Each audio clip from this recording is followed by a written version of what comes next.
catch a break. I really can't.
What's going on, guys, and welcome back to the channel. So I know it's going to be a little bit wobbly, and I'm going to explain why.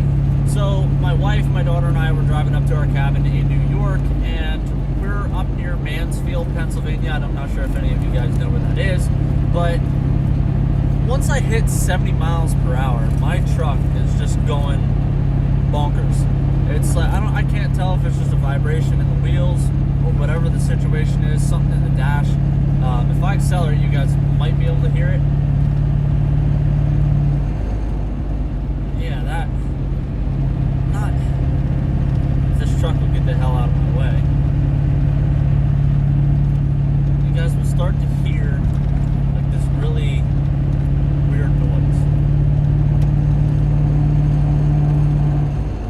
That, yeah, that one, right there. Yeah, I don't know what it is about my Duramax in general. Like, I was so excited to go out and buy a Duramax. I wanted to be different and buy an LB7, and truthfully, one of the biggest mistakes I've ever made in my life. I'm not gonna lie, like, I love this truck. I love this truck to pieces. I'm proud to have this truck, but every time I turn around, something's going wrong. Honestly, it's doing it right now at 65.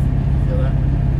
It's doing it right now at 65. We're still like an hour away from where we need to go, and then in total we got to make a 4-hour trip back home. It's very frustrating because, like, I get it, like, I paid a little bit less for my Duramax because it had 140,000 miles on it. It was an LB7, but I just feel like for 165,000 miles on it now, either this truck was used and abused, like literally beat the piss out of, or just not well maintained. And it's actually kind of creeping up on me, which is most likely why whoever traded it in the first place.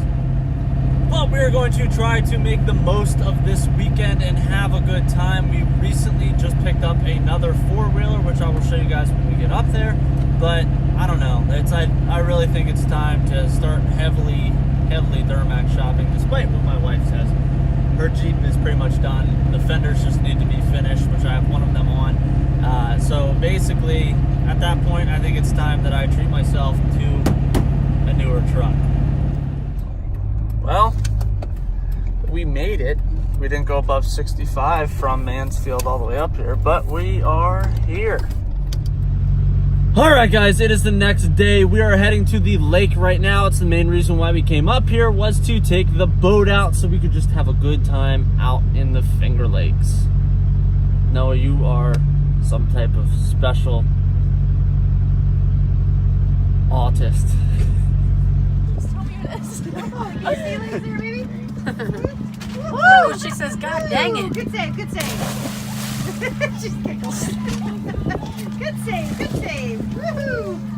Wait till she's out of the way. Got it? Dang it. Good job. Here we go again. 20 minutes later. Oh, that was a better one. Dad, countdown. Wait, hold on, Dad. Hang on. Let me get my footing. Ready? 3, 2, 1, go. Oh, ow. Yep. Are you okay? Who belly flap? No, that wasn't. All right, so we are getting ready to pack up and go back home, but we figured out what was wrong with the Duramax. Now, I bought tires like a year and a half ago, And I've actually got a bulge in my front tire on the right hand side and in my rear tire on the right hand side.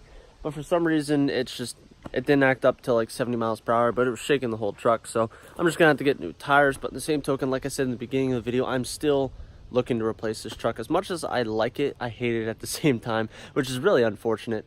But I love the color of the truck. I love that it's a GMC, but I think it's time to move on to bigger and better things. So I bought these wheels and I knew they were cheap. You can see, looks like a bead kind of got messed up on the inside here. And the one on the front is even worse, but I kind of have it sitting at an angle where it's kind of hard to see, but you guys can kind of see it's going to bulge out eventually. So these are pretty shot to begin with. But I don't even know if I want to invest into tires because of getting rid of this thing. I retaped the front from where I hit that deer, but we need to get a new grill and a new light yet, and maybe potentially tires. Right, Kins? Right? No? Yeah? No? Want a new truck? New truck? Dad get a new truck? New Duramax? As some of you guys are familiar with, here's the Kodiak, the Honda, which is a Rancher, and then we just picked up the Polaris Sportsman 500, which is freaking awesome. I've had a blast with it this weekend. Unfortunately, we didn't have the Warrior done in time to bring the Warrior back up, but it will be here next time. Alright guys, so we have been home for a little bit now, and unfortunately I walked around the truck and I took notice that all 4 tires have the same exact kind of like impression where the bead might have messed up on the inside. It's frustrating, it really is. I want you guys to be aware that the LB7 is most likely done on the channel. I might do a video or two where we fix the front end, we get a new grill and stuff like that, but it is time 100% to upgrade and get something bigger and better and go from an LB7 to something else. So if this was your first time watching a video on my channel, guys, I hope you give this video a big thumbs up. Do not forget to hit the subscribe button down below. That's my little brother. He's annoying as hell. Till next time, guys, see ya.